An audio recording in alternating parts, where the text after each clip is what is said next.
మరి యొక్క చీర బారాని బొస్సు ఎక్కడో పొట్టు మీద వేసి అప్పుడు అబ్బాయి పొట్టు అబ్బాయికి ఏంటి నాయన బొమ్మ కొడుకని బొట్టు మాంతుడువా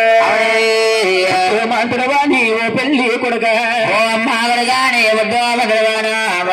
కట్టారు బొమ్మ కొడుకని పొగసు కట్టారట అన్నాడు వెంకటబాబు ఆ నాయన వెంకట బాబుకి కళ్యాణం చేయడానికి దీవించాలి ఆయన అబ్బాయిని మీరు ఎవరేమనుకుంటున్నారు మనసులో మాట మాకు చెప్పాలన్నమాట ఎర్ర దొరబాబు ఏమండి మరి అమ్మాయి మరి మన పేరెంటాలు దీవింటున్నారు ముందు మా అక్క వేస్తుంది మీ అక్క వేస్తుందా మా అక్క దీవించేస్తుంది మంచి నీటిగాని ఏసి ఏమనుకుంటున్నాం మనసులో మాట మాకు చెప్పాలన్నమాట చెప్పేవంటి 10 మంది ఎక్కడైనా వెళ్ళినప్పుడు అలా దీవింటారు ఏ మరి నేనెందుకు చెప్తా మేము చెప్తే మీరు చేస్తారా ఇంకా బాగుంది ఇది బాగుంది మరి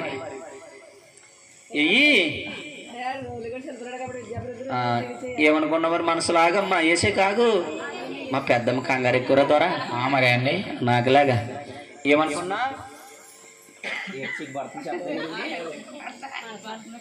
మనసులో మాట బయటకు చెప్పకపోతే అలా ఉండిపోతుంది చెప్పాలి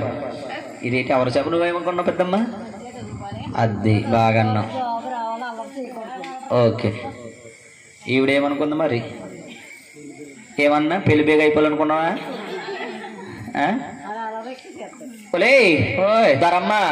వీళ్ళందరూ వేసారు కదా నువ్వు వెళ్ళారా నేను వెయ్యాలంటావా నువ్వు పూర్ పేరెంటావు కదా బాబు పూర్ పేరెంటన్నా నువ్వు వెయ్యేటి ఏమంటావా నువ్వు ఎత్తేమైందే అమ్మాది కదే బాబా వేసేమన్నా కానీ మొన్న అమలాపురం వేసానమ్మా మొన్న అమలాపురం సంబరం చేసినప్పుడు అడుగురు పోయారు అక్కడ అయ్యి బాబోయ్ మొన్న మా పక్కన ముక్కాలు వేసాను ముక్కాలు ఎత్తే ముగ్గురు ఎగిరిపోయారమ్మా ఒరే మొన్న 6 గుళ్ళు ఎత్తే వేసావు నువ్వు అవును 6 గుళ్ళో అక్కడ 10 మంది వెళ్ళారంట అయ్యి బాబోయ్ అది ఎక్కడికి వెళ్ళేది తెలుసు అక్క ఒక ఆవిడ దుబాయ్ వెళ్ళింది ఒక ఆవిడ ఖత్తర్ వెళ్ళింది అంటే ఒక ఆవిడ వెళ్ళిపోరంటే దుబాయ్లో వెళ్ళిపోరు అంటే సంపాదించడానికి వెళ్ళారా డబ్బు సంపాదించడానికి వెళ్ళిపోరాటమ్మా ఈ అబ్బాయి మొత్తం మీద ఆంధ్రలో ఉన్నాడు తిరిగేస్తారు దేశాలన్నీ తిరిగి అమెరికా ఎక్కడికి వెళ్ళిపోతాడు అయితే నువ్వు వేసేయమంటావా వేసేసేయమంటున్నావు కానీ ఏ ఎత్తం వేసావు కానీ వాళ్ళందరూ మనసులో ఏమనుకున్నారు బయటకు చెప్పలేదు నువ్వు మాత్రం బయటకు చెప్పాలంటావా మరి చెప్పబోతే ఎలాగా అటు ఇటు చెప్పమంటావా గిరగిర తిప్పారు కదా తిప్పమంటావా అలాగా తిప్పకపోతే తిప్పకుండా చేస్తే మళ్ళీ తిప్పి పోగొట్టుకుంటుందేమో అని అవి తిప్పే బాబు వెళ్ళి ఎవరో తిప్పలేదు అయితే తిప్పకుండా తిరిగి పొద్దున్న నా మాట ఏంటి నా ఊసిండే ఊరంతా తిరుగుతాడు అయ్యి బాబు అమ్మా ఏసీ తల్లి ఏమన్నావే ఏమనుకున్నావే మనసులో అనుకున్నానమ్మా మనసులో మాట అసలు దాచుకో కొడుపులు పెట్టుకోకూడదే బాబా బయట కక్కేలా చెప్పమంటావా చెప్పి పెళ్లి కొడుక్కి ఆల్లో ఎల్లో కలిపి 10 మంది సంతానం అన్నానే 10 మందే ఆల్లో ఎల్లో కలిపి అన్నావు 10 మంది అన్నా బాగానే అన్నావు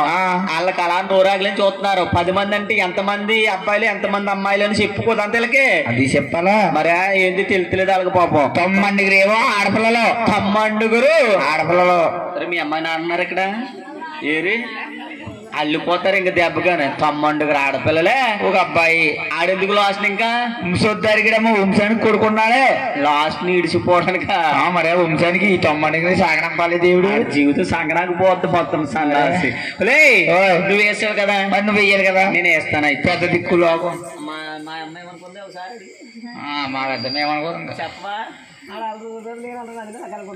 మంచిది ఒలే నువ్వు తిప్పావు కదా నేను తిప్పాను మరి తిప్పేసి అమ్మ తిప్పబోదు బాగదు కదా ఒలే నేనేమన్నానంటే ఈ లోకాల దేవుడైన కళ్యాణ వాసుడు వెంకన్న బాబుకి సంతానం అనేది కలగకూడదు వేశాను అమ్మ తంత్రం ఉండాలి రాజకీయం ఉండగానే ఎగిరిపోయి ఉండగానే ముసలి ఉండగానా ఈ అసకాలం పుట్టిన సెకండ్లు వెళ్ళిపోండకానా వీళ్ళందరూనేమో సంతానం కలగాలని వేసారా రాజకీయ సంతానం కలగకూడదని ఎత్తున్నాము మీరు అనుకోవచ్చు తల్లి ఏమిటి మేము అందరానేమో అందరూ అన్ని రకాలుగా దీవించాము మా గురువు గారి సంతానం కలగడం దీవించారు అనుకోవచ్చమ్మా అవును అంటే లోకములో దేశంలో దేవుళ్ళకందరికీ కూడా సంతానం అనేది ఉంది 7 కొండల వారికి ఒక్కరికే సంతానం లేదు సంతానం ఎందుకు లేదంటే గురువు గారు అని అనుకోవచ్చు తల్లి అంటే ఆయనకి సంతానం కలిగితే మనల్ని మర్చిపోతారని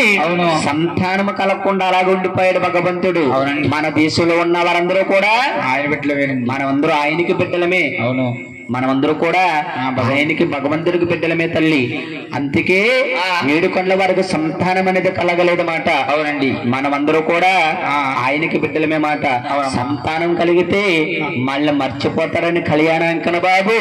సంతానం లేకుండా అలాగ ఉండిపోయారు మాట. అవునండి, ఆనాడు భగవంతుడికి ఆయన ఏం చేస్తున్నారు?